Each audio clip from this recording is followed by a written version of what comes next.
And welcome to another edition of Gridiron Nation on TSN. I'm Jim Mullin. He's Gord Randall. Gord gets to travel all over the place. Where have you been the last couple of days? Yeah, I've been everywhere, man. I feel like Johnny Cash. I'm coming in from Portland, Oregon today. So, it's been a busy fall, and it barely has even started. So, well, I'm just sitting here on Football Island. All I got to do, I'm not going anywhere exotic, so I sit around.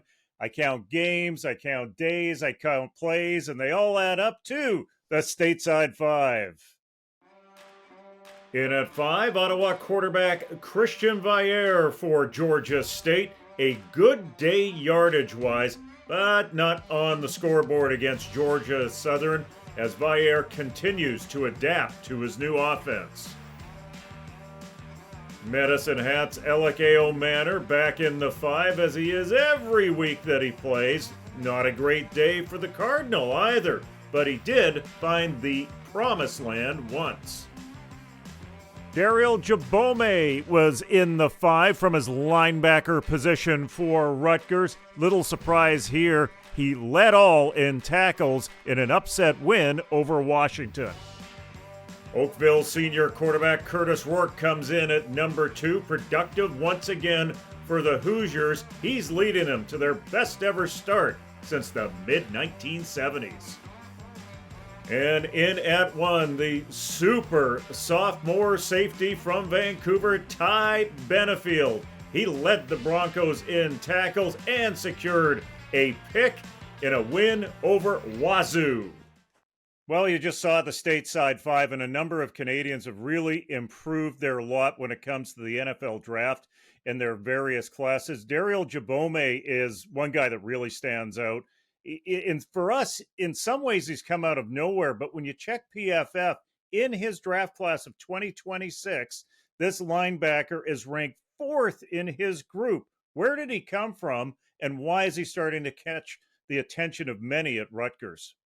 well, he's a first-year starter, and so when you ask where he came from, the reality is he has not played a lot of football at this level yet, but he has come in like a house on fire, especially these last 2 games. Double-digit tackles in both of them. He's making run stops at the line of scrimmage or near the line of scrimmage. He's excelling in pass coverage when asked to do that as well. He's been very, very impressive in just about every facet of the game, and of course, linebacker, probably arguably the most well-rounded position on the entire football field. He has to do a little of everything, and he has done a little bit of everything. Now, looking at quarterback Curtis Rourke, you shared something with us online. When I say us, I mean the whole team here at Gridiron Nation. It was that performance web, that measurable web in terms of who Curtis Rourke is as a quarterback. He's got to be moving up in terms of what his draft stock is now. Yeah, I would say so. I mean, he finally threw his first 2 interceptions of the season this past weekend, but he still made enough, sprinkled in enough spectacular throws for Indiana to kind of run away with a win over Maryland in a big statement win for them. First time for them going 5-0 since the 1970s. So it's been a big statement season so far for that program. And when you look at what Curtis has been doing, he did run a little bit this week, and that's the one thing that's kind of been slower for him compared to his early career and compared to maybe his brother's college career. But even then, he's been effective enough at scrambling, extending plays, but he's just picking people apart from the pocket, rarely missing on throws. His touch has been excellent, and he's made some big-time throws throughout this season. Finally got tested by a defense that's on a competitive team in the Big Ten. Technically, UCLA is in the Big Ten, but on a competitive team in the Big Ten. And I wouldn't say he made it look completely easy from beginning to end, but he put up some great numbers and made some incredible throws when needed to. And that offense is a lot of fun to watch right now. Ty Benefield's draft class is not until 2027. He's ranked in the top 50 in terms of safeties right now. He's got to be moving up with some of his performances as of late, especially the one against Wazoo where he had an interception. He was leading in tackles. He gets better every week. We talked about his consistency from that position. We talked about how physical he is as a safety and his speed.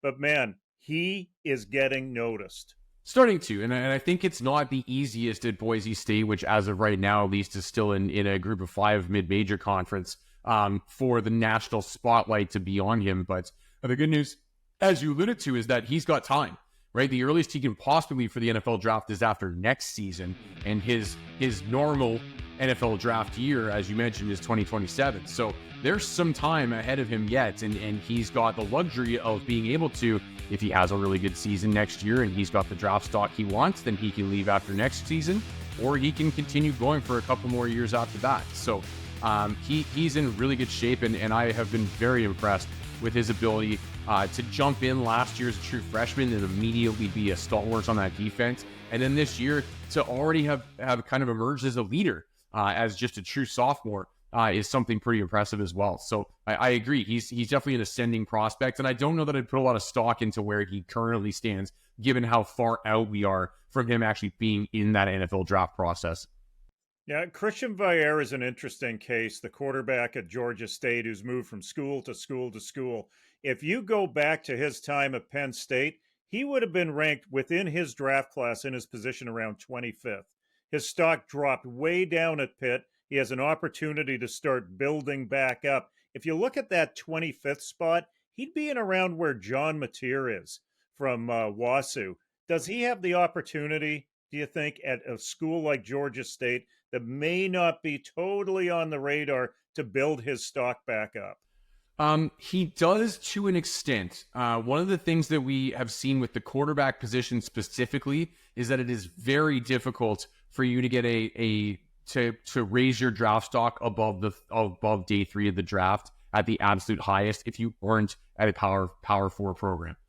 And so there appears to be a pretty hard ceiling to that. Most guys that are playing quarterback at those mid-major levels or lower are guys that are going like 7th round or undrafted free agency. And so I still think he's got room to improve his stock. I mean, he only has the 4 starts under his belt at Georgia State at this point in time. So we're not even a full season in yet. And so there's a lot that can still be in front of him. But I would expect that he continues to establish himself at Georgia State. And I think if I were making the decisions for him, it probably would be best for him to stay at least one more year there and get the multiple season starter belt underneath him, because you're starting to tick boxes against him, right? Mid-major quarterback, twice transferred, 1 season starter. That already puts you kind of right off the radar for the NFL if he were to say declare for this spring's draft. So I think he's got a lot ahead of him still if he does want to get a serious NFL shot. But I think he's capable of doing so and can certainly work his way into at least the day 3 conversation if he continues to play the way that we've seen him play in the first half of this year. How much does a game like a high-profile game like he had against Notre Dame last year with some awful interceptions and some awful decision-making, how much does that wedge into the minds of people? And what does he have to do to counter that? I would say that it doesn't a lot, because the people making these decisions are scouts that are crushing whatever game film is out there and are not necessarily focusing on the one showcase game, right? And they'll be looking through all of his games for highlights and lowlights as they evaluate him as a prospect.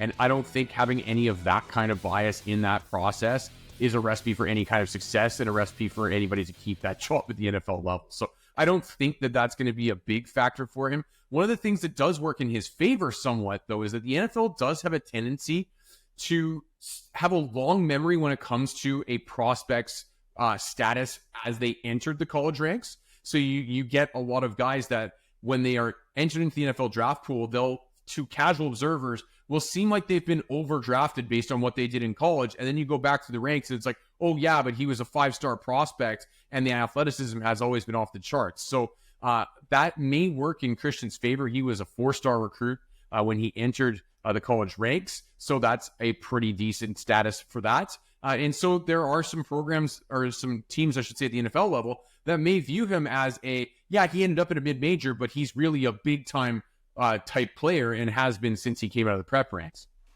Yeah, there's no question he's got a high pedigree. When we return, we'll talk a little U Sports. Stick around. Welcome back, everyone, to Gridiron Nation on TSN. Let's go north of the border now in U Sports. Gord, simple question for you, because Canada West proves it week after week after week. It is clearly the most exciting conference in Canada. No question about it. You got 15 games, 10 of them, 40 or more points scored. 8 of them are games with one score separating the two teams. Every game has been basically compelling, at least into the fourth quarter. Why is that? And does this actually hurt this conference as they move toward national playoffs in November? Yeah, I mean, you said week after week after week. For me, it feels like it's year after year after year. I feel like we've been having a similar conversation about the state of Canada West dating back to my playing days. And I remember, moving from the OUA to the Canada West, going, top to bottom, this is a far more competitive conference than the OUA is. Then that's nothing against the top half of the OUA, but you'd always have a couple essential bye weeks during the season in the OUA, whereas in the CW, you just do not have that. Everybody in the conference is at least competent or better, and that's what makes for such good football, right? And one of the things that we find, I think, with the Canadian game, top to bottom, is that the quarterback position and competency at that position dictates a lot. And so the development of quarterbacks in the Canada West has been consistently very good, and there are enough to fill the rosters of these teams, most of those quarterbacks coming from the West. One of the things I think actually might be behind this is, let's not forget that this is the part of the country that has the deepest junior football system and the best quality junior football system between the BCFC and the Prairie Conference. So I do think that that's a factor in having these players more prepared to jump into the U Sports level and play at that level with some good quality Canadian ball under their belt before they get there. When you're looking at the OUA, though, it's recruiting mainly from all of Ontario. Quebec is the same deal. With Atlantic Canada, it's about 50% Atlantic players. And then what's available after the first wave of recruiting from across the country. Do you think there's this equality from city to city, market to market, university to university existing because there's lots of local recruiting from those communities? I think that's part of it. But I think the number of teams and the way that they're spread out allows them to have a better prepared pool, right? So if you take a look at, say, the national competitions that these kids are playing through their prep days all the way up, right? They go to the Canada Cup, for example, right? Every province has their own team. Well, in Ontario, Team Ontario, those guys get split amongst 11 schools and then some, right? If you go to Team Quebec, those guys get split amongst 6 schools, right? If you go to the Atlantic provinces, each of those provinces is basically one school for them, but they're much smaller provinces. Then you get out to the West and you've got Team Manitoba. Like, if they recruit the Manitoba boys, that's just the only school. In Saskatchewan, it's split in half. In Alberta, it's split in half. And in BC, it's all to one, right? So it's an oversimplification to just say, well, all the BC guys go to BC and that's why they're good. But I do think that helps. Now, on the field for Alberta, Eli Hetlinger left the game with about 2 plays left. Can you bring us up to speed on what his injury was and the severity of it and how it might impact Alberta as they try to push for a playoff spot? Yeah, we don't know for sure the severity of the injury at this point in time. It is an ankle injury, I'm being told. And so he was leaving the field on crutches, apparently. That looks like it might be a couple weeks, depending on where that ankle injury is, right? You could have a kind of a traditional low ankle sprain, in which case they might be able to tape him up and him go next week.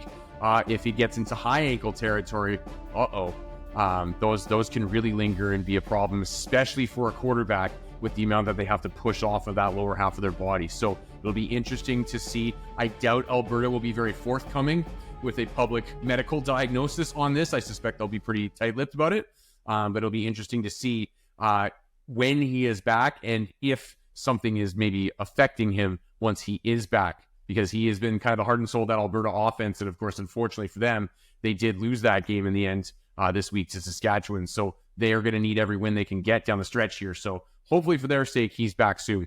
Now you've got 5 teams with perfect records across the country. They all look fairly solid, but you know what? Perfection is boring. The teams that really interest me right now are the ones that are on their heels. UBC at 3-2, Montreal at 4-1, and Western at 4-1. How much should those perfect teams fear those teams that are sitting in that number 2 or number 3 spot. You know what? I don't want to say that much, right? All three of those teams have played the team in second place already and beat them this season. So Manitoba beat UBC in Vancouver, Laurier beat Western, and Laval beat Montreal. So they can fall back on, we know what these guys are. We've played them. We've beat them. I still think that Laurier probably needs to be most worried about Western. Because it's Western, right? And they're consistently the best recruiting program in Ontario. They consistently are one of the best coach teams in Ontario. They have a ton of talent. And yes, Laurier was full value for the victory, and they should feel confident about their chances rematching against them. But at the same time, if you look at what Western has done in their other games this season, they're still proving pretty clearly that they're a very clear second place at this point in time in the OUA, and there's not a lot to challenge them. So I think that they loom large. I would say Montreal, because Montreal's always competitive right at the very top there, but I've found their performances to be kind of underwhelming so far this season on the whole. So I would say that tiebreaker for me goes to Western. Evan Hillock this past weekend only throws for 2 interceptions, so he was far from perfect, and yet they still coasted to a 3-score win over Queens. So that's the kind of thing that you're dealing with. Whereas out here on the West Coast, like UBC not only is 3-2 as opposed to 4-1, but they also when they're winning tight games, right? So Manitoba, I think Manitoba's worry is just that any week out from here on out, we've seen that conference is competitive enough that it doesn't really matter who you're playing. It's not just UBC you have to worry about. They could slip up on any one of these guys. So it's different situations in different conferences, but I would say Western's probably still the one, as boring as that answer might be, that looms the most large for me. Well, maybe the dark horse in all of this is Windsor sitting at 5-0. Let's see what they've got in the tank over the last 3 games in the OUA. Speaking of football right across the country, you brought up Western. They had over 14,000 at their homecoming game. Laurier doesn't even have a fully set up stadium. They've got a makeshift stadium right now. They had over 5,000. In the city of Lennoxville, with Sherbrooke and Lennoxville, 2 teams played at the same time. A total of 10,000 people watch college football there between Bishops and then Sherbrooke in another conference. Laval with another audience of 17,000. That's added to a 19,000 and a 20,000 crowd. UBC had 9,000 last week. These are good attendances. This is a sign. Is it turning around, or are these just all one-offs in these communities? I think it's a sign that schools, some of these schools, at least the ones that you mentioned, for example, are starting to understand who they need to connect to and how they need to connect with them in order to draw them into seats. And I'm talking about, this is a topic we've talked about on the show for years now, is connecting with the students, right? Almost all of those games that you mentioned were specialized events for those games. They weren't just a game, it was homecoming or something else along those lines. And so you give people a good carrot to come in the door, and then you give them a reason to come back, right? And it sounds like more and more schools are successfully tapping into connecting with the built-in audience that they have at their disposal right there on campus. And so I think that has always been the key, and it's great to see that these schools are doing a better job at not just attempting to connect with these people, but actually successfully doing so. When we come back, we will catch up with North Vancouver's own Keelan White, who's down at Montana. Stick around. Welcome back to Gridiron Nation, everyone. The top Canadian receiver in FCS these days comes from North Vancouver, BC, and his name is Keelan White, and we caught up with him earlier. And now we welcome Keelan White to Crown Gridiron Nation on TSN. Keelan, how's it going? Pretty good. Thank you. Thanks for having me on. How is the season going so far for you guys at Montana? It's going really well. We're up to 4-1 now, so we're getting there. We're cleaning things up. We're kind of getting our groove. So yeah, it's just going pretty well right now. It must have been an adjustment coming off that run to a national championship, because you lose pieces. Everything's always in transition in the off season. What did you guys have to work on as a team, and what did you have to work on as an individual in the off season? Well, it was really just not we returned most of our offense coming back, so we knew we kind of had that to lean on. We lost quite a bit on defense, but we did really good transfer portal recruiting, and I feel like we filled the right spots, and we're pretty good all around. But yeah, it's pretty much the main focus was just not being complacent and just focusing on that first game coming up and just trying to win every week. Yeah, I think you had a 99-point game in total against Eastern Washington on Saturday with a whole lot of offense on both sides. Yeah. You must like those fireworks that you get in the Big Sky in terms of wide open offenses. Yeah, it was a crazy game, barn burner and Cheenies, right? So, but yeah, no, it was good.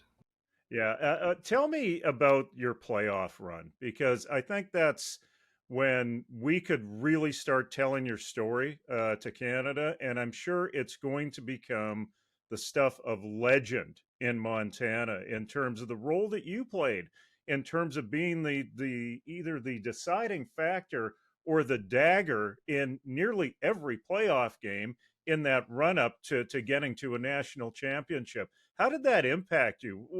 Like, what were you experiencing through all of that? That was a surreal run. Like that was I'll never forget that season. And yeah, no, I was just focusing on just making the plays if they come my way. Like we had a lot of we have a lot of playmakers on offense, and there's a lot of opportunity out there, and you just gotta. I just was focused on making my opportunities count, and it turned out to be in the biggest situation. So just make the plays when they come your way.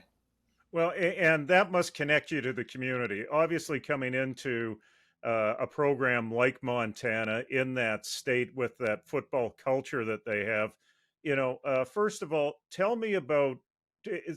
Pretend I'm an alien. Pretend everybody watching the show is an alien.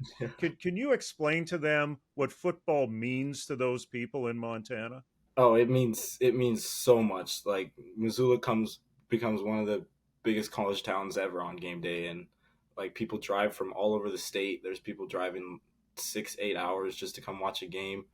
Um, yeah, the pride here for Montana football is pretty amazing and pretty surreal. Yeah, so. And so, how did that playoff run where you were making key plays at key times, basically in some cases even getting walk-off points? How did that connect you with that community even deeper?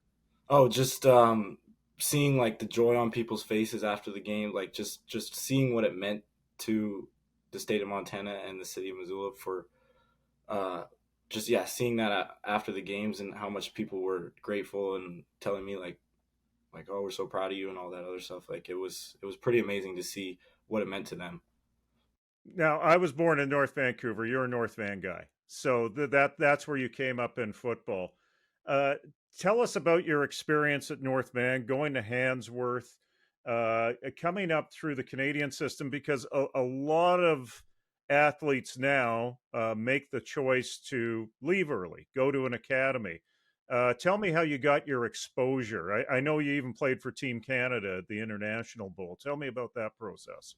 Yeah, so really coming through high school, I knew I always wanted to go down to the States and play NCAA football, but it's just really the path to getting there. There's no real like set path to getting there. Being Canadian, you can go down play high school, or you can ball out up north and see what happens there. But I think what also really helped me was the 7-on-7 aspect, being able to travel and go down and like compare or test yourself against some of this American competition that was down there.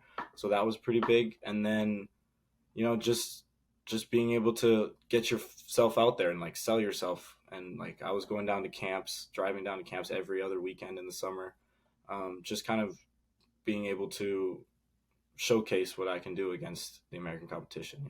Yeah. Tell me more about the 7-on-7 experience. Who was the group that you worked with, and what kind of talent was there? There must be some names for those who follow college football or even professional football that must understand the type of talent that is at these 7-on-7 events. Like you mean on our team or just like around? Just around Oh, and just across. Like, who are you going against in some yeah, cases? no, like our first year we went down to Vegas. We played against Bishop Gorman with like Tate Martell and yeah, it was like some pretty big time D1 commits that are playing in this 7-on-7 tournaments. So it's huge to go down there and play against them. Tell me about your father. He had time in professional football. What was his path, and then what did he share with you as you were coming up through the system and getting and finding your way to Montana? Yeah, so my dad played high school football in Oakville, Ontario, and then he got a scholarship to come out to play to SFU. And so he and then he played at SFU and then went on to the CFL. So, but his thing was playing at SFU. They're a D2 school, so they play down in the States, and they play against the American competition. And SFU was one of the biggest CFL. They have the biggest CFL draftees out of any other school in Canada. So it's just he was really instilling in me that you have to show what you can do against the American competition, or like the better competition, good competition, and see so you can just showcase yourself. So yeah.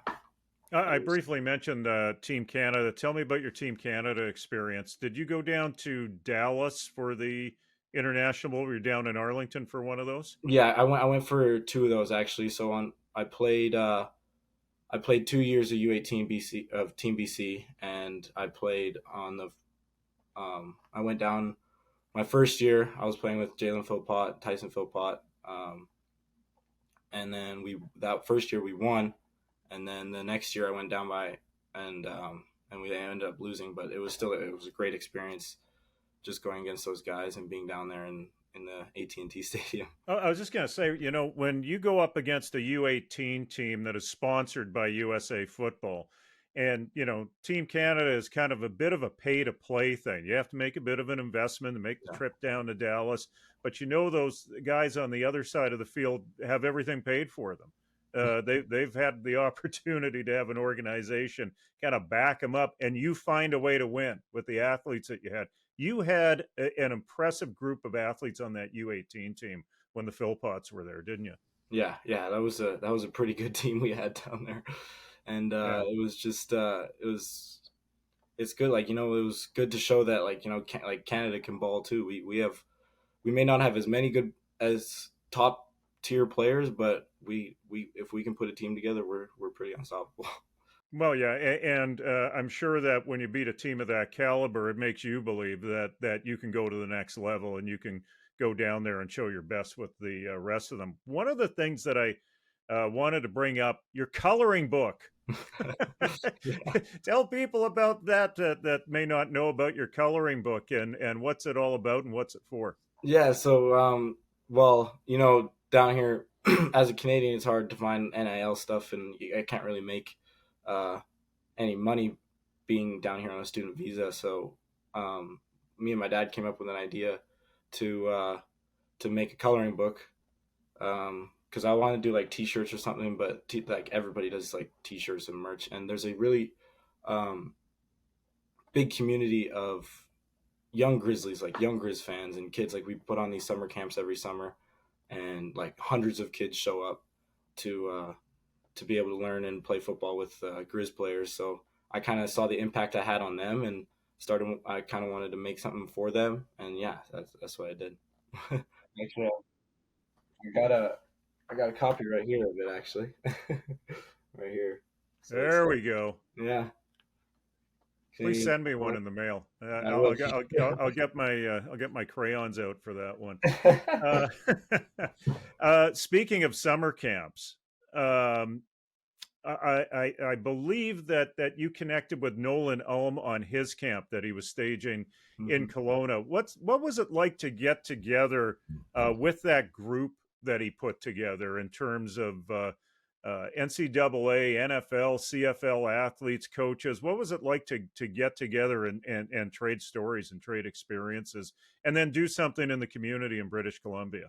Yeah, it was an amazing experience. Nolan's a super process oriented guy. He's a very driven human being, and I commend him for what he put on this summer. Just the message of being able to, we're there for development, right? So we're getting all these guys who either went through it or are still in it, and from Canada or from the States, like basically showing those kids that like it's possible to do it if you just stick to the process and get better every day and improve. And it was fun being able to kind of exchange stories of how some guys like made it out and other stuff. So yeah, it was a really awesome experience. So, when you're talking to some of these younger athletes, what sort of advice are you giving them in terms of getting exposure to get to the next level? Biggest thing is just staying consistent and being consistent. Like you can make all these plays like every once in a while, but if you're not doing that consistently, then like no one's really gonna trust you to be able to perform at a higher level. So yeah, it's basically working at your craft, getting better at your craft every day, and just staying consistent in that process. Do you focus on the next level much, or do you focus on the next snap, the next practice, the next play? Yeah. What is your process? How much does a professional career weigh in your process? Yeah, I mean, I do have aspirations to play the next level, but for right now, I'm focused on this season and the next week, the next game, just going 1-0 every week, and hopefully trying to make it back to that national championship. Yeah, is there a path for you to the national championship with this group that you have? How much do you have the same level of belief that you had last year at this time? Yeah, I mean, last year I would say we kind of we lost our first conference game, so our mentality every week was just keep winning. We got to keep winning, and then our wins stacked up, and we ended up in the national championship. So that was, and this year, now that we had a taste of that, it's kind of like, okay, well, same kind of thing. Like you can't get to the national championship in 1 week. You got to win every week and just keep winning. So I think we can, if we buckle down and go to work, I think we can get back there. So, and we have a pretty talented group to do it. So, yeah. And lastly, I'm guessing that any road to a national championship, a conference championship, when you're situated at Montana, goes through some road through Montana State and vice versa. Tell people about that rivalry game and what sort of impact it has. Oh, that game is huge for the state of Montana. It's I know people who live here in Missoula that won't even go to Bozeman because of that rivalry and stuff. Like it's insane. There's so much pride and history and everything behind it. And yeah, usually it comes down. It's the last game of the season every year. We alternate playing at home or playing in Missoula and playing in Bozeman. So yeah, we got a big 300-pound bronze trophy for whoever wins and gets to keep it till the next year. So yeah, that rivalry is huge, and I think it's one of the biggest in college football. Keelan, thanks very much for the time. I appreciate it. We have really enjoyed seeing your arc and your story develop, and continued success in Montana. Yeah, thank you for having me. It was a pleasure. When we come back, Games of the Week.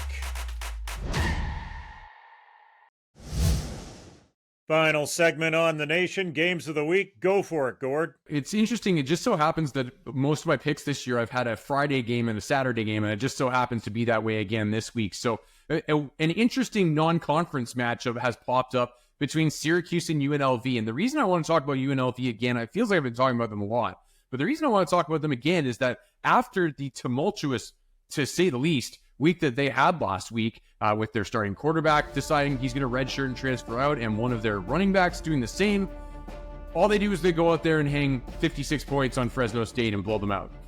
So they are flirting with the top 25. By the time this show comes out, they may actually be in the AP top 25. It hasn't been released yet as of taping. But this is now new highs being set basically every week out for UNLV. I love what they've done on the recruiting trail. Their offense has been excellent for the last couple of years. And of course, with us having our Canadian angle, we keep watching Jed Elad, who is a consistent starter on that defense at kind of I think they call it the star position. They're one of the schools that does that. So kind of a linebacker, DB, nickelback hybrid. And he's been really good this year too. So that's a really interesting game. And then the Saturday game for me this week is Rutgers going to Nebraska to play the Cornhuskers. And these are two programs that are looking to kind of announce that they've arrived with the big boys in the Big Ten. Nebraska has a lot of excitement around their true freshman quarterback, Dylan Raiola, son of a longtime NFLer, and a Nebraska legacy as well. He has a lot of buzz around that program. I still think they're maybe a year away, but they are definitely an ascending program under Matt Rule, who's done that at every stop that he's had. And then Rutgers knocks off Washington last week. They're now hitting new highs too. This is not a team that has had any success on the football field really since they moved to the Big Ten about a decade ago. And all of a sudden, now we're smack dab in the middle of the picture. Big Ten is looking to be super, super interesting this year with them, with Indiana, a couple new teams in the picture. Illinois has had a great start as well. It looks like it's running not quite as deep as the SEC maybe, but almost. And that's really good news for the Big Ten. Thanks very much for that, Gord. For everyone here on Gridiron Nation, this is Jim Mullin saying, let's get out to the game.